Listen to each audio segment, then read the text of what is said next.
All right. Good evening, everyone. This is the February 27th, 2018 meeting of the School Buildings Committee. And on the agenda,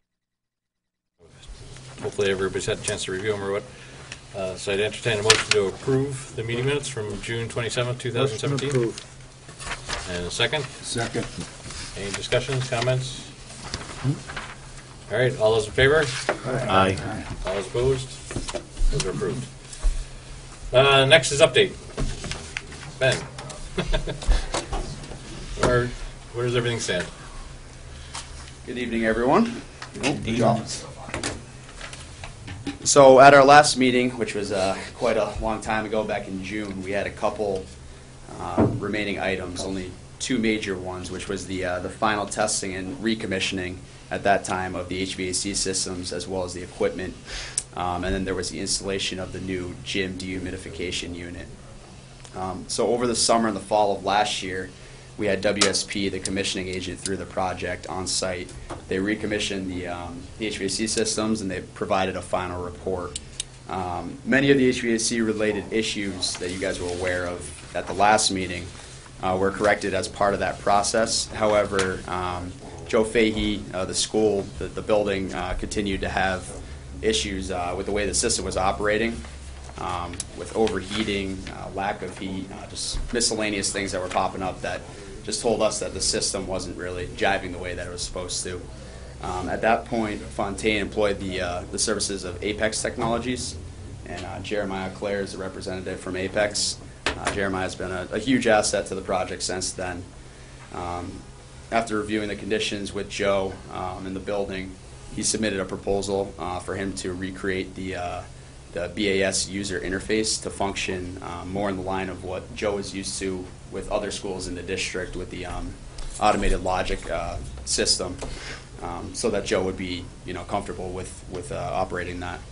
As part of that integration, Jeremiah has been going through all of the existing units and the programming to bring them into the new web control system. And as part of that, he's been able to flush out a lot of those conditions and those issues that Joe had brought up to the project team. So he's in the final stage of this integration at this point. He's had a lot of progress over the past month or so. He was actually just in over the school's February break, and he made a lot of headway there. So once he is done with that, he will turn over the system to Joe. I know he's been training along the way, and he'll make sure that Joe is comfortable with that system before we start to even think about closeout here. And as for, I mentioned the installation of the new gym unit, that has been completed. The unit's heating mode has been tested and commissioned. The cooling mode will be commissioned once the weather is warm enough, which we're hoping will be, if not next month, the month after. We just need a couple days of 60-degree plus weather. Jeremiah, I don't know if that's accurate. Maybe you could talk to that, but either way, we're hoping within the next couple months to get that commissioned, and then once that has been fully tested, checked out by the design team as well as Jeremiah, I think he'll be along for that as well. The warranty date for that unit will start, and so that all ties into our final close. I know on the agenda. Let me just grab the agenda real quick. So I touched on the first two here, which is the gym unit installation and then the web control upgrade. So MSBA project closeout.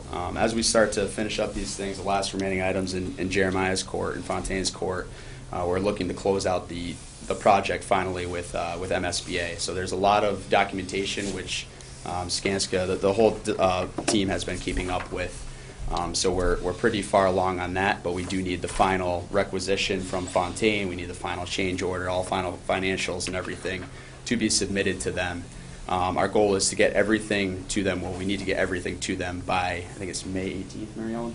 Right. May 18th to reach the August Board of Directors meeting, which is where the MSBA votes to close out the project completely. So that's pretty much everything I had for the updates. If you guys have any specific questions about the web control update, Jeremiah's your man. So, or anything else, I'm willing to answer. If I might, Mr. Chair. Sure. You had mentioned the word proposal. Could you expand on that? Yes, so Jeremiah went through with Joe Fahey Joe mentioned at that point, I forget which rooms there were, Joe, so speak up if you want. But there were several issues throughout the building where even though the whole system had been recommissioned from WSP, we really didn't feel like it was working correctly. So Fontaine brought in Jeremiah. He took a look at what the conditions were. He took a look at how the systems were operating, how that information was being portrayed on Joe's building management system, and he put a proposal together to give Joe to basically rebuild, for lack of a better term, the building management system that was in place, so that Joe had access to more information with the system, so that he felt more comfortable, so it was more closely aligned with what the town has and what Joe is used to on other schools. There's So a that's what- cost attached to this? Yes.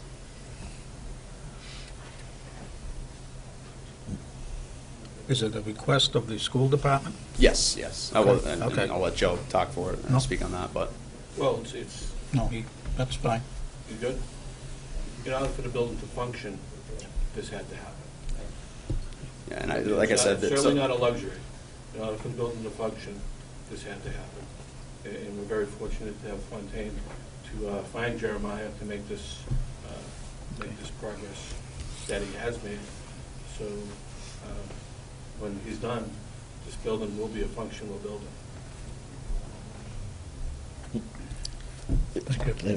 Could you explain how that cost is related to us if the building wasn't functioning properly and hasn't been functioning properly? so are you saying like where that comes from, where the money?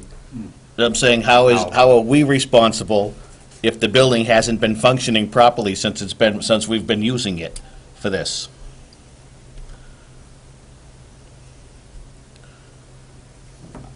Well, I will say it's a tough answer. I mean, the process was, if you look at any MSBA project, they do put, and not to put blame all on WSP as a commissioning agent here, but that's why we had. I know the last time we spoke with you guys, we said we're going to have this final recommissioning process, and then it's kind of going to be that's the once they sign off, once we get the final report, all things will be finalized, because that really is what we rely on, as well as the design team sign off.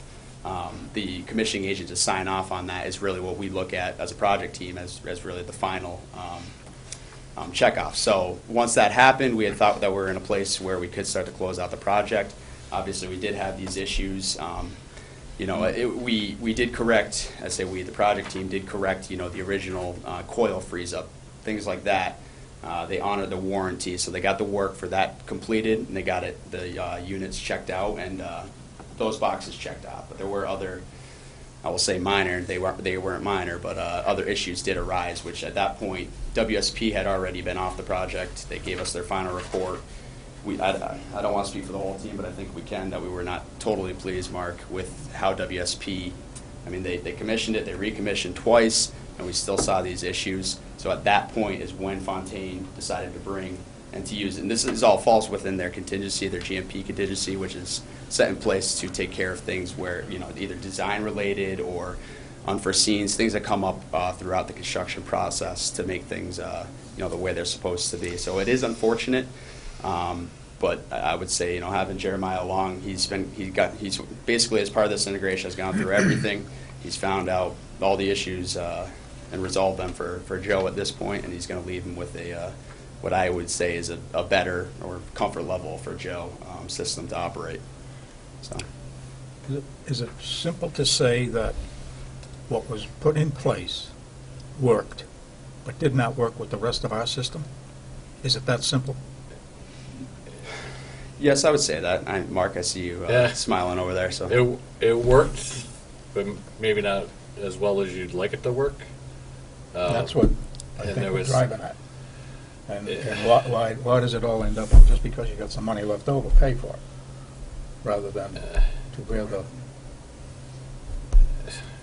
I mean, there was functional issues with the building. There wasn't. I mean, they weren't being able to control the building the way it should be controlled, for the comfort of everybody and the operation of just Right. And so. I don't think we contracted to buy something that didn't work. I wish Kevin were here. He needs to, yeah. I don't know, Eric, if you want I to. can, you know, I'm probably going to regret this. There's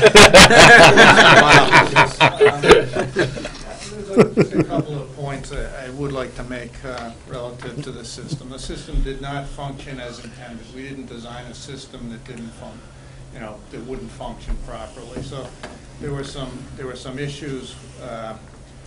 It's very difficult when you have a control subcontractor, you have other contractors all coming at a system from different directions to say, you were the reason this happened. We don't feel it was a design issue.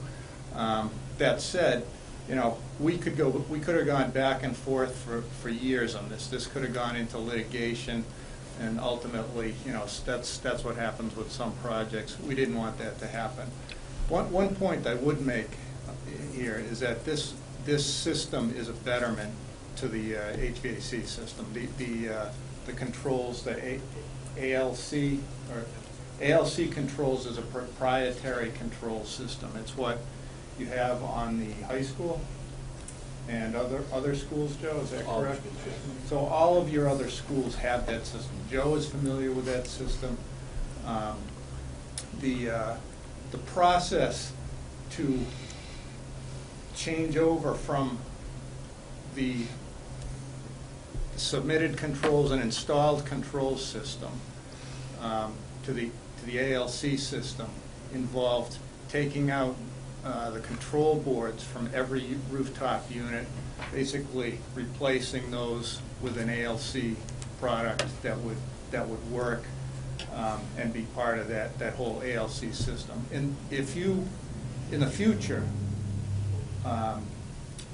design another school or public building in the town, I would highly recommend that you specify it with proprietary controls based on ALC systems, so that you get exactly what you want. This project was not did that way. You had a low controls bidder came in with a system that was not. Eric, why doesn't the HVAC engineer come here and explain these things? Kevin Seaman Like, lives in town, has been really invested in this project throughout the whole time. Kevin was. I did not invite Kevin here tonight. I didn't realize that there would be that you would be looking for a report at this level. I understood that it had already gone through the channels and was approved, but. If I had asked, I'm sure Kevin would be willing to come and I mean, speak hindsight to is perfect 20/20, but if you're going to be designing one school, and we have a few others, and most recently another new one, it would seem like someone should have investigated. Well, I would, again, I don't think this is really a design issue. What we have learned, and we had a follow-up meeting, kind of a lessons learned meeting with Dave Fontaine Jr., KMD, Jeremiah attended, myself, and Kevin Seaman, our HVAC engineer, to try and look at this and say, what could we have done different? Was there anything on anybody's part that could have been done differently? And one of the things that without going into a great deal of technical, I'm not an HVAC engineer, but these units come with embedded controls logic built into them. They don't always talk well to each other. They don't always communicate properly with the controls. And I think what Jeremiah found, in some cases there were some things miswired, but in general this was a case of taking one software system, replacing it with another one. If I've misspoken anything, Jeremiah. Well, the added benefit here is that you have a system that was originally installed that had a very limited labor pool in which could work on it because of the unit manufacturers. Jeremiah, can you come up to the? Yeah. for the television stuff so they can hear you.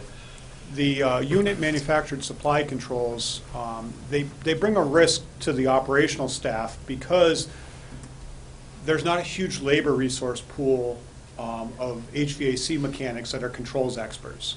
So when the manufacturer builds this equipment, you can purchase it one of two ways. You can purchase it in which the controls are being done by the provider on the rest of the project, or they come part of the system, and then they talk on a open protocol, but you're taking someone else's information and bringing it in. All of the engineering, all of the programming, all of the support of that is typically goes back to the unit manufacturer. These people don't have a huge amount of staff available to support these products a lot of times. And what that does is it leaves the customer somewhat vulnerable when there are failures of who can work on this equipment. So as it stays right now, how many people, Joe, would you say locally could have worked on that rooftop unit in the event that there was a controls failure? Not too many. So now you have equipment that's serving the school.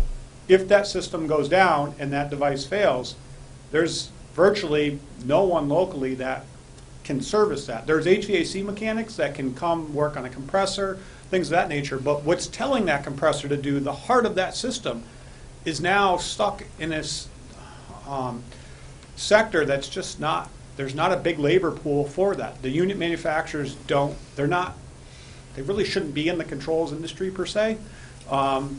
And there's no huge benefit to it in the end. And that was one of the lessons learned that we've taken away.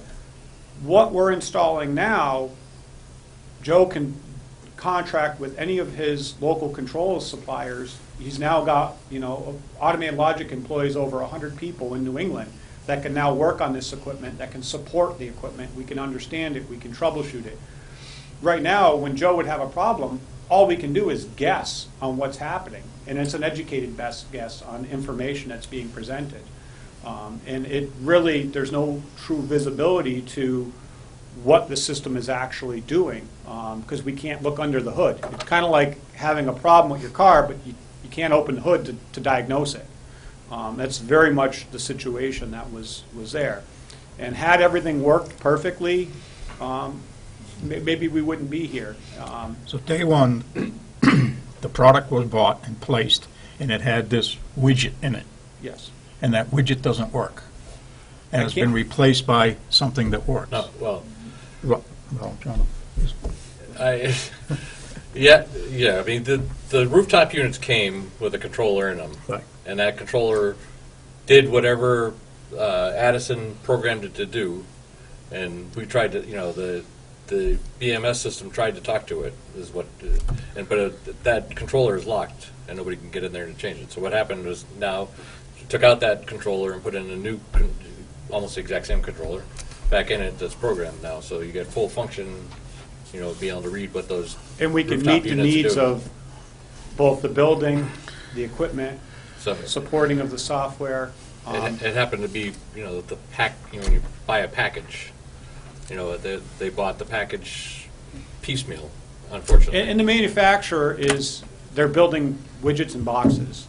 And, what you have here is, each system has there are a lot of common elements to it, but there's significant differences to how that equipment serves the different areas, whether it be the administrative areas, some of the more public areas, the classroom areas. The physical unit might look the same, but the design of it and what that intent and how that unit performs is very much different, how it interacts with what we call the terminal equipment, the equipment that is actually in the room. And what I'm able to do now by being able to have access to all the programming and the engineering is I can now link these two systems together positively where there's no lack of information that's being shared between the two because now the systems are one. And that, again, reduces risk of points of failure in the system and the ability to support this system. I mean, when I sat with Joe originally and he told me how difficult it was for him to manage the building and he compared it to the other systems that he had, I did a lot of listening and trying to understand and a lot of fact-finding and researching in order to come up with this solution in which, I'm trying to get this to where this building is not a burden to Joe. It's something that he'll be able to navigate through, manage effectively. When there is a problem, he'll be able to effectively get a notification there. He'll have the backup trend data. And when there is a problem, he has a bigger labor pool now that can actually service this, which is now reducing risk to you guys as an owner long-term.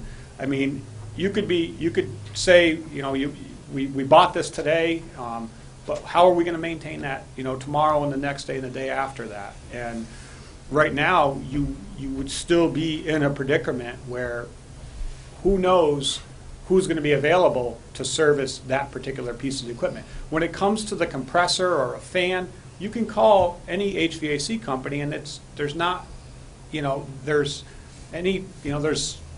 let's say 100 different HVAC contractors in the greater 100-mile area that can come work on that. With those Edison controls, you're stuck having to call down to the factory. I personally had to call them and work with them and tell them what's going on with the unit and say, hey, I'm seeing it perform in this manner. I need you to tell me why it's happening. And I was up on the roof in the middle of a partial sleet storm, working on the equipment, and it's not even to personal safety. I mean, you're up there working on it. There's live 480 volt power. There's moving parts. The wind's blowing. I mean, there's a lot more stuff. But if I didn't get that unit running, you would have no heat in your cafeteria. Can I ask a question? Sure. What's the cost, the added cost for us as a town for that mistake or that oversight or undersight or whatever you want to call it? What was the cost? And I got another question after that. Yeah, the cost The added cost to us because of the glitch in the system. The cost for the boards was, You have one for 63,000. Yep. Another one was for 12. Another one was for 5. Plus, I don't know what the labor costs would be. yeah, my labor cost for the programming was about $15,500. So 100,000, give or take. How did that system in place? Who came up with that system? Where did we get that? Did we vote on that? Did we pick that system? Or was it the general contractor or the project manager? Because obviously we have a general contractor, a project manager, so we, as lay people, we don't have to go through this. And we spent hours and days coming up with the general contractor and the project manager for the past practices and their expertise. And, I mean, you can see, I'll just say, speak for myself. As a taxpayer, at the end of the project, I didn't know there was heating problems. But then we have to pay for the project. It's like buying a car under warranty, but the car works together because that's what you expect when you buy the car. Mm-hmm. How did this happen? I guess is as simple as I can ask it. I know someone said, I don't want to point fingers. I'd like to point fingers because you say you don't want it to happen again. This may be a one project in our lifetime that we're involved with. And you say you don't want it to happen again. I'd like to know how it happened this time. Well, what I can tell you is I have an extensive background in construction of buildings similar of this nature, working for past contractors. This is not the first time I've been here. A lot of it falls onto the way the unit manufacturers present the information. And they'll present it in a manner in which, okay, we can do all of this. And then once we get to bringing it to life, we realize that, no, they can't do all of it.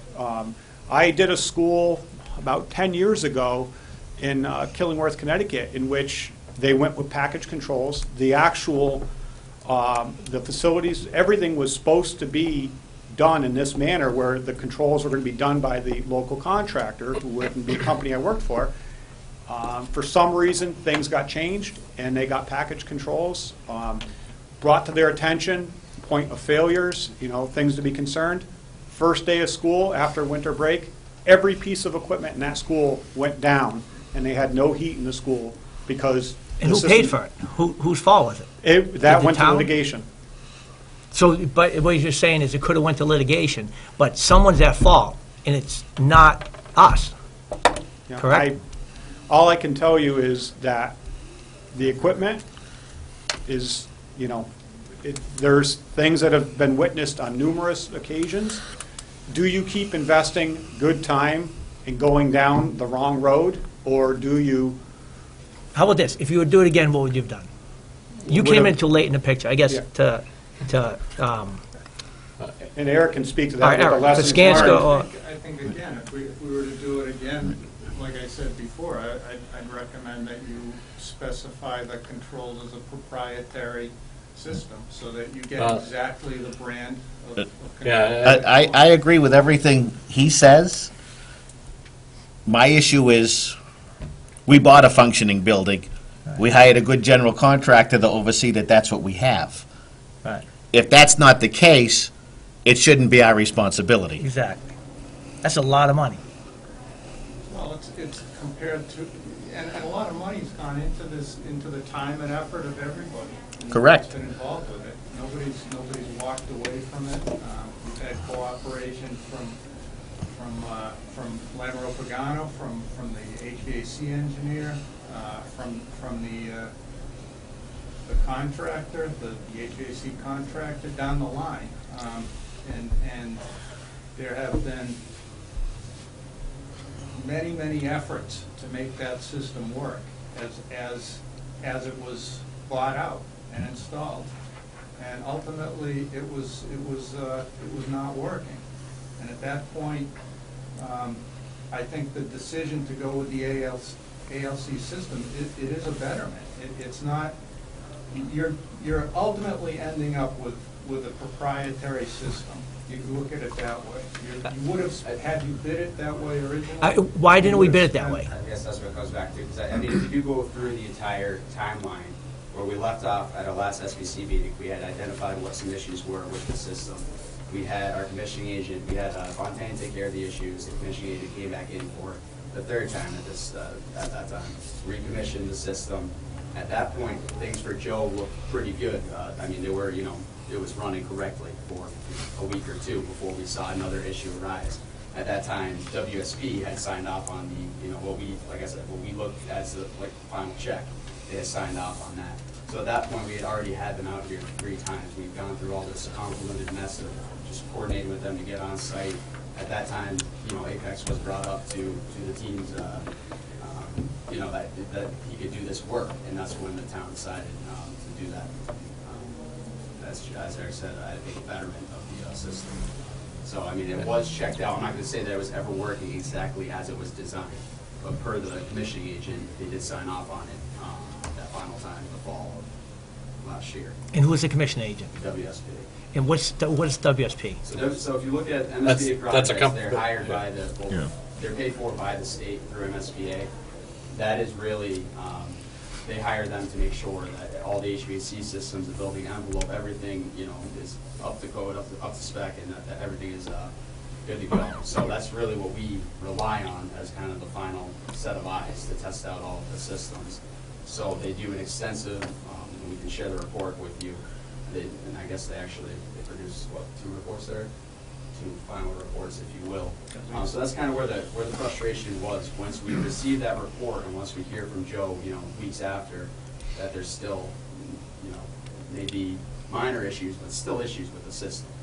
And that's when Fontaine brought Apex to the table. We looked at what the possibilities Our were issue with the isn't same with the system. contractor or the architect or Jeremy. Right. That's not where our issue is. Our issue is, we don't feel we should be paying for this, I have a question. or at least all of it. Through the chair, was the warranty, none of the cost of about $100,000 was covered under the warranty? No. So the warranty covered the initial issues. I don't know if you recall the coils that froze up that burst. It covered things like that. Obviously, if a part malfunctions within that 1-year warranty, it needs to be replaced, and that was done. Where Jeremiah came into place, I'm not saying they're changing the system, but you're putting a new automated logic web control in place of what was there, which to the town was viewed as a better system, as a more comfortable system for Joe to manage. Otherwise, like Eric said, I think that this would have been a continuous cycle with things popping up, us calling WSP and figuring out, where the blame should be. But I think it was so convoluted between all the different aspects. If I could just jump in, the simplest way for me to explain it is this energy system that was installed wasn't functioning properly. when we go back to when, I could tell you where I was sitting, when we had the podium up there, when we talked about proprietary and not proprietary, automated logic, question did come up. And because they're way out of the ballpark with the money, or they would have been, we opted not to go to the proprietary side. And the simple thing is saying, well, that's fine. I can learn another software, right? And that's when Zenergy came in, because that's who KMD brought on. Zenergy did not work since day one, right? And we're stuck with Zenergy. Then what we did, through the help of Fontaine, that's when we reached out to Jeremiah to get another set of eyes on the control systems, because it wasn't working. You know, so that's where we're at. It just wasn't working, and somebody should own it. I do agree with you guys. So, and I don't know who. I don't know the, Joe, I agree with you. It's through the meetings. My problem is this: we never had a full season where it functioned properly. That's why we're still here. That's why the whole cost shouldn't be on us. Is there a split somewhere? Maybe. But there definitely should be something. You know, if the building was functioning properly a year ago, we still wouldn't be here. You know, we would have been done already. It never has. Right. And if this was litigation, say we were a group of attorneys, which say hypothetically it could have went to that, everyone would be pointing a finger at everybody else, and that's what happens in litigation. If you can prove that you weren't at fault, and it's pretty simple to get down to the basic. KMD or whatever is the system that the designer of the system, the person who bought the system, whatever it was, it's going to get down to the bottom through a lot of money, and we're going to find who's at fault. That's an easy one. The problem is well, you say that, but when you break it down, you get engineers in here, you get attorneys in here, people are being deposed, they're going to know who did what. I mean, they can do it in the bigger cases with it's death. In these cases here, luckily, it's a system, it costs money, but as a taxpayer, we'd like to know. We can sit and talk about the machinery, we can talk about the system, we can talk about the logic all day long. It's not going to really mean anything to me. But at the end of the day, at fault, when we have all these overseers of this that we hire, that it never functioned as you said, and poor Joe's over there trying to make it work. He's the one that has to deal with it every day. But it's a lot of money invested, and the system didn't work. That's the problem. In these school systems that you folks have built, I'm not blaming you. You're up there, you're bringing this to our attention, so you're the focus of the anger, I guess you'd say. But the problem is, we shouldn't be held liable for it. And if we did throw good money after bad in a $100,000 system, and it's going to cost us $50,000 in court, it's not worth it. It's not worth it to drag it out. All right, we can probably all agree to that, because I think that's the consensus. But at the end of the day, if you were going to buy a system again in the proprietary stuff, you got to figure, we don't know that. That's why we hire you folks. We don't know the HVA system. We don't know how one system integrates with the other one. We're just looking at the taxpayers' eyes and ears, that we approve it, it sounds good, we got experts, you folks get up there and you know what you're talking about. There's no question about that. Every time we come in, there's a meeting, you folks you're telling us how the systems work. At the end of the day now, $100,000 later, and the damn system doesn't work, and it's a brand new system, that's a tough pill to swallow. I get that. I understand. Absolutely. I understand your feeling perfectly. I just don't. I don't. To go back and say we don't want to pay for it now. We want somebody else to pay for it. You Yes. get back into that pointing fingers, and then you'll end up you probably spend 2 or 3 times what we're talking about. I've been through that process myself, and it's lengthy. It's nobody wins. It's And say it's KMD. and I don't think you do get to the bottom of it so easily. Comparing a building to a car isn't really, I think, inaccurate. All right, well, if it doesn't work, it doesn't work. You don't, Well, a car is not a building. A car, you design it, it's built. Controlled environment. And you're building hundreds of thousands of cars, and everyone's exactly the same. And a building is a one-off. Everyone is different, and you get a different team of people coming together to build it. It's not really the same. But I get your. That building has never been built before, and it never will be built again. Right. It's I agree with you. But Eric, I understand your viewpoint. I'm not saying you're wrong. I'm not. It's hard to be wrong when we're spending a lot of money I just on don't know where you go from here. You know, I think what's been done on everybody's part, everybody's pulled together, and this was probably the least painful financially outcome for this. If we had originally bought the proprietary controls, how much would that have cost us? I really can't say. I don't know. There's a premium for it? Yeah, there's a premium. That's what you're missing here. Yeah. Proprietary systems, there's a premium for it. Yeah. So 100 grand may cost you 80 day one, if Yeah. it was specified. So you're not talking $100,000 here. That's what I'm trying to figure. Yeah, So exactly. 80, is that your best? I'm just guessing, I don't know. Yeah. But proprietary systems do cost more. Sure. It's like buying a cat, All right, so we got something better than we had originally tried to Yes, get. and that's where Eric was saying. I'm just trying to there's get a the betterment. additional money that we are incurring because we didn't, because it didn't work. One other thing, it may not be a big item, but you've had basically somebody on board, Jeremiah, for the last year or so. And before that, KMD has been on board, beyond the warranty period. It's been, 3 years now?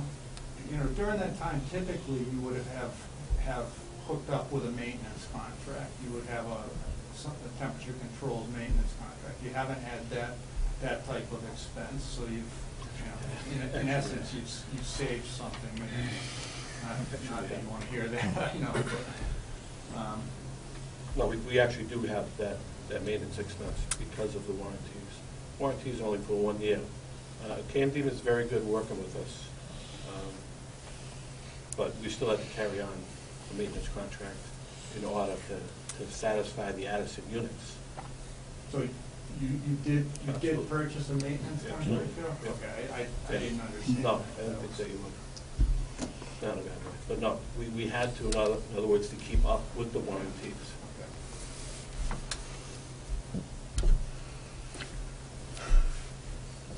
I think, I, for one, we're pleased with the team here. That's not, but It's been very Don't- solution-based for very complex systems. I mean, Uh, the amount of, we're just a little bit upset that, Understand that. we're at the point that we're at. We thought we were buying good, and somewhere, or somebody, I don't know. It's a tough pill to swallow. And to answer someone's question about whether it's 80,000 or 100, during the bidding process, I'm sure it would have been less, but being proprietary, they don't have to sharpen their pencil. So we wouldn't be that far off from day one anyway, cost-wise.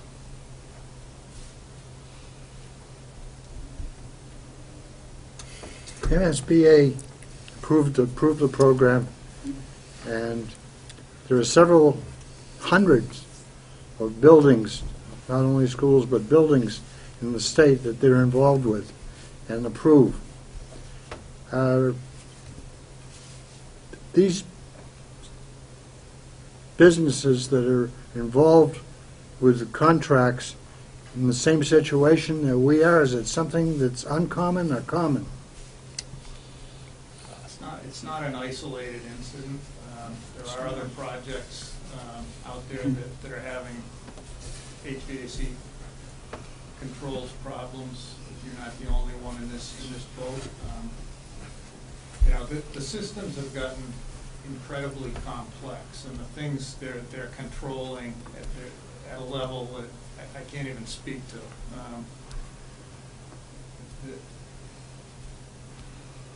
It's like I said, we actively tried to identify what would be the best lessons learned going forward. How do we avoid this issue in the future? And so we did come up with a couple of thoughts on that, but that's not it's not something that you're interested in hearing about now. I understand.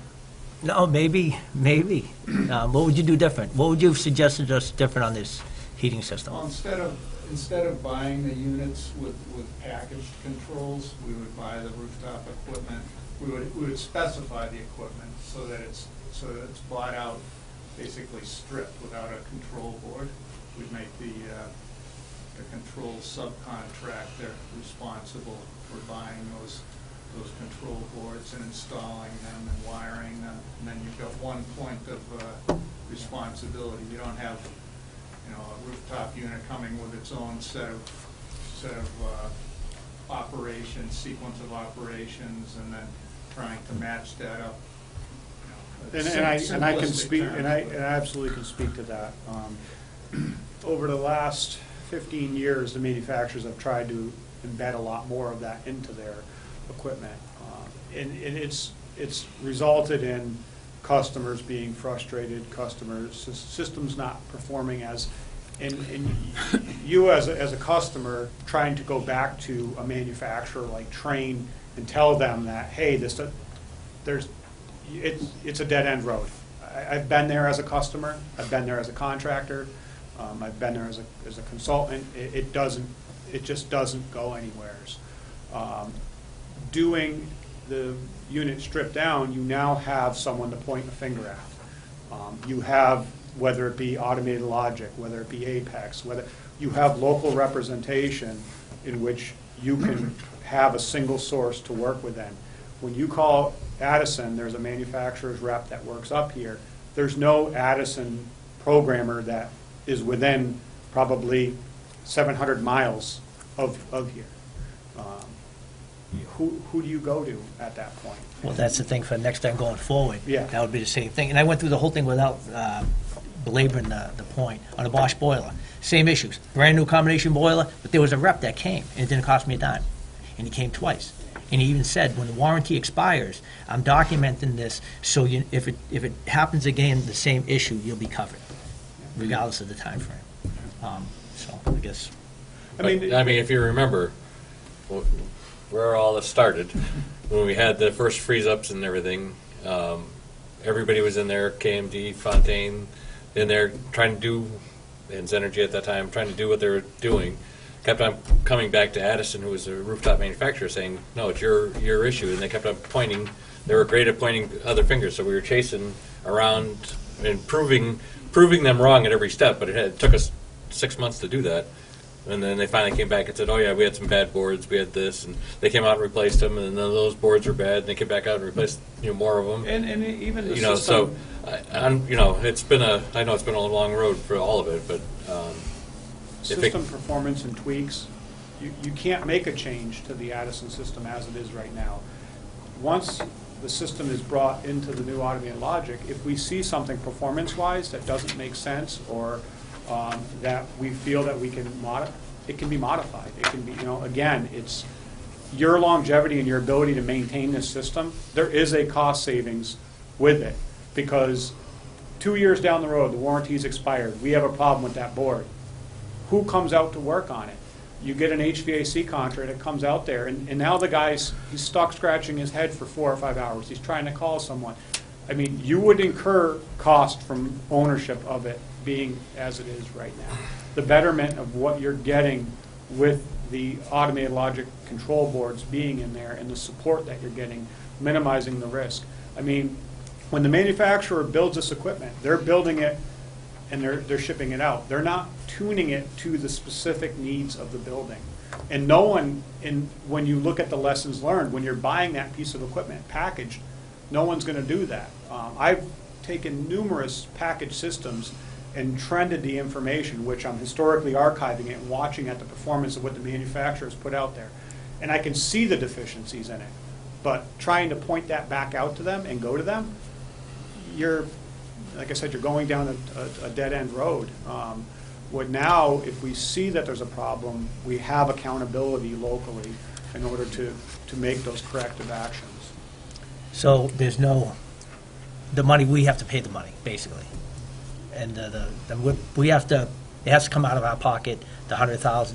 There's no recouping the money from anywhere else, warranties, Addison, KMD, GSE, whatever it is. Retainage. No. So that's gonna come, You can't lose that. It is what it is. okay. There's a water department. I'm the chairman of the Auburn Water District. We just put a brand-new facility addition down there. The controls are horrendous to try to get to work. We think we have them working now. It's been a year. I have another project, an eye doctor's studio. He's been a year and a half trying to get the heat HVAC working properly. I will admit, those people come every time we call them. It's frustrating. Every damn building, and Eric, you'll know, two hardest parts of building, the minute you dig a hole, you'll discover a problem, and trying to fine-tune the rooms for comfort is the last problem. Everything else in between is easy. It does take a lot of, I mean, my background is everything from, I'm a master electrician, I'm a master HVAC mechanic, and I'm a controls engineer and programmer. So when I'm looking at these systems, I'm looking at them on all levels. I'm not just looking at a singular piece. When that unit manufacturer comes out and works on that, you know, if you get a qualified individual, they're only looking at that one piece. Before I proposed anything to the team, I spent numerous hours looking at the building, seeing where the deficiencies were, looking at what Joe's interactions were before I even made a suggestion of where to go with this. Because I know, Joe, you had a proposal to rip out the whole system. Yes, we did. We had a proposal to rip out the whole system. We also had a proposal, we had a lot of problems with this thing called Java, which was part of Zenergy's software, which was a problem since day one, and which was a huge problem because Java keeps changing, right? And we didn't want to incur this each year because, you know, we don't want to have to go dip into our operating budget each year to correct these problems that we're having at a new school. So one of the proposals from one of the contractors was almost $10,000 to upgrade the Java, just to upload the Java. That's when we first met up with Jeremiah, and we said, wait a minute, we can take this and apply this towards ALC, and you can get rid of the Java altogether. So, you know, at least I see what everyone's saying, but at least we're putting the money now towards something that's in our building that's gonna last and it's gonna sustain itself. And we're not gonna have to keep putting money into it. It's a one-time deal. Yeah, the automated logic system is a server-based system which you have town-wide. The system that's currently in place that's relying on Java is just a small standalone system. So Joe's already got the cost of the automated logic system. By us extending into this building, the cost of that server is already paid for. If you left the building as it is, he would have a separate cost center to maintain the Java and what was the user, we call the UI, the user interface, for this particular building. So there is cost associated with that. And the technology changes, and it changes very, very quickly, and I know that part of their cost was upgrading a module, and and that probably, and with Java there are maintenance agreements and costs associated with that. They've kind of found a way to make the building management system have some built-in reoccurring revenue with that particular manufacturer's equipment. So once you're in there, you're kind of stuck. You're forced with keeping the system up to date. If you do not choose to enroll into their management practices and you wait 2 years and then you call on to them to actually upgrade it, they will back charge you for all of the maintenance fees in which you didn't purchase. So you're kind of it's a catch-22 on that. You're going to, in one way or another, to maintain the building management system, you're going to pay. But now with this being part of the web control system, it's incorporated on a much broader spectrum than a singular isolated building now.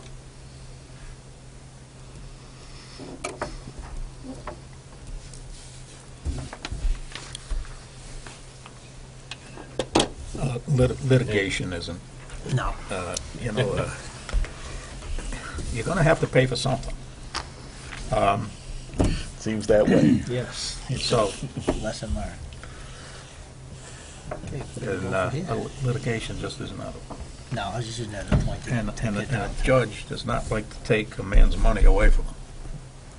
So, being a big taxing entity, like the town of Auburn is, you got deep pockets, that guy doesn't.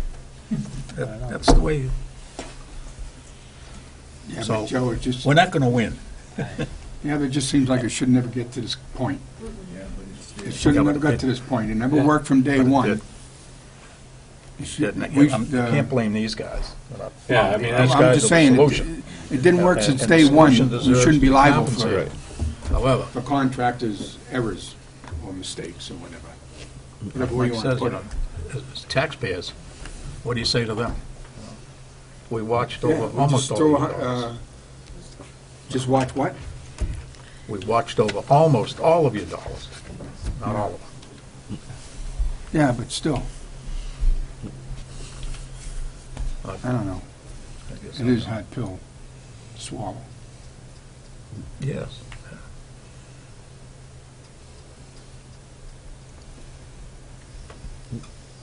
Mr. Chairman, let's go. Okay, everybody got the air out? All right. So, on to the next subject, if we're not talking, any more questions on that, is the approval of the requisition that's in there for Fontaine, which is a combination of the gym unit, right, Ben, if you want, we only have the lump here, so it's a combination of the gym unit plus the Yeah, some control stuff. outstanding, yeah. And then some, some of the credit coming back on releasing construction contingency. Yeah, so it's releasing some of the construction contingency to come back. Eric, I can't remember the exact number, remember the value of what was coming back. It's 50,000, Well, everything but 50,000. It left 50,000 in the GMP construction contingency for anything that, you know, if Jeremiah, I know Jeremiah is pretty far along in his process now, so he doesn't, I don't believe you foresee anything major there. We did keep that in the contingency in case something came up. Unless I find a piece of equipment that was. Right. But just so you know, I mean, as part of change order 8, which included all the outstanding change order requests that were on Fontaine's table, as well as the this drawdown from the construction contingency, it ended up being a credit of, I believe, do you remember the exact number? I think it was like $75,000 into the owner's contingency. So at this point, let's see. Through change order 8, there is $1,129,659 in the construction contingency. There's still approximately $160,000 in the owner's contingency. So if you remember back, there were 3 separate contingencies within the total project budget. And so the GMP contingency within Fontaine's contract is one of those. And that's, when we bring up these situations, guys, where it's a construction-related issue, that's where you see that money coming out of, is the GMP construction contingency, which is built into Fontaine's contract. So that's kind of how that works. So anything that's left over is then put into the owner's construction contingency. Mr. Chairman, Yes, I sir. make a motion, if I can, Just shoot. to pay application number 24 to Fontaine Brothers, dated January 31st, 2018, in the amount of $546,043.37.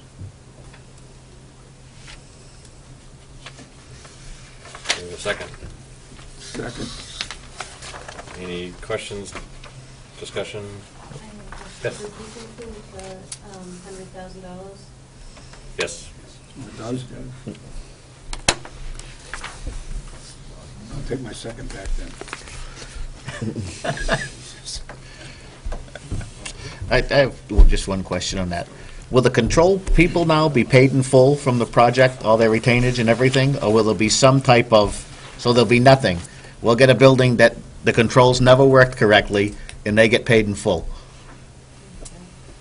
Are you asking the original controls or the... No, the original controls, yes. That's not a fair question. Have they? That's not a fair question to ask. The system has been installed, the change order, which Ben's talking about, is part of this application. But it's true. It's not a fair question to ask, but it's truthful. What was I would. The system worked, but not Correctly. to our liking. I mean, Not it is- correctly. If you look at the overall process, like I said, I know I keep talking in circles here, and I totally understand the frustration. I think the whole team is frustrated. I mean, we've been involved with this since, 2015. We get the building turned over. We've all been here we've had weekly meetings, the entire team. So we would love to get to the bottom of it and say, this is the exact reason why, and that's who's going to be paying for it. We did have like I said, the commissioning agent, WSP, who we look at as kind of the final person that signs off on everything, as well as the design team. And they went through, and as things were written, I think the last meeting we had is when we talked about the new sequences of operation which were implemented on the units. Things did prove to work as per those sequences of operations. So at that point, it was technically signed off by the commissioning agent, which we look at, and we totally understand the frustration, because after that, I mean, it's a week, 2 weeks after that, Joe started seeing, overheating issues still popping up. So that's kind of, like I said, that's where we brought in Apex. Instead of just continuing this ball rolling with bringing back WSP and just all this commissioning process, we decided at that point, we floated it out to the entire team, and they thought that was the best course of action. So that's really all I can say to that. All right, thank you. So we have a motion. Second was pulled back off, so if there's another second out there. I'll second. Okay. Any other questions, discussion on the rec? Okay, all those in favor of the motion to pay application number 24 for $546,043.37? Aye. All those Just opposed? for the record, Oh. I mean, I'll agree to it for the fact that we need to have the school up and running appropriately, but I have a hard time accepting the fact that we have to pay an extra $100,000. The payment request is also for Other other things. things. It's not I just get for this. that, but I don't agree with the $100,000. The only option you have is I bring it in get low, it, lowers and that's and what I'm the- saying. and your I expenses go will up. agree with it because the school needs to be up and running appropriately. Right. But I don't agree with the error. And do we have a, I agree with you. I agree too. did you either abstain or vote it down? Me? Yeah, Down. okay. That's what I thought. I was just making sure. As I came around the corner. No problem. Okay. So it's a majority approving that one, so we're through. I make a motion to adjourn. So we should have a next meeting probably within a month or a little less, because we need to have all the final paperwork to get the, so you can have it submitted for the May 8th, right? Or May 18th deadline. Obviously, we're gonna wait. That's depending on how quickly Jeremiah here, which there's some a few A month, remaining month and a items that half you have somewhere in there, left. so. The integration. The ALC system will be cut over this coming weekend, but the board replacement within the rooftop is going to be weather dependent, being the fact that it's very detailed work, and if it's raining, I mean, I pulled the rubber bands myself into the equipment. So I'm just trying to gauge the weather, which we had some nice weather last week. I got the kitchen unit done, but it's just going to be based on that. So Mark, I will mention, I mean, if we don't get a meeting. Don't do it this Friday Yeah. or Saturday. If we don't get a meeting in March, we do have April as well to Yeah, have but a final. I'm just saying down the road, it's probably the next. We would hope to have one within the 4 or next 6, month, yes. yeah. And that will be to have the final requisition from Fontaine. So we're almost through. And finalize the financials on this end. Obviously, we will not come to you guys until we know for sure that, Jeremiah's integration, Joe is comfortable with it. He feels like he is well-trained on it enough to take over the system and to take on, the building. And that's when we'll close out. So we appreciate you guys. Just know we're still out there. We're still down the trenches and trying to make everything work. So thank you. Thank you. Thank you. All right, anything else? Okay. No. Mr. Chairman, I'd like to make a motion that we adjourn. Second. All those in favor? Aye. Aye.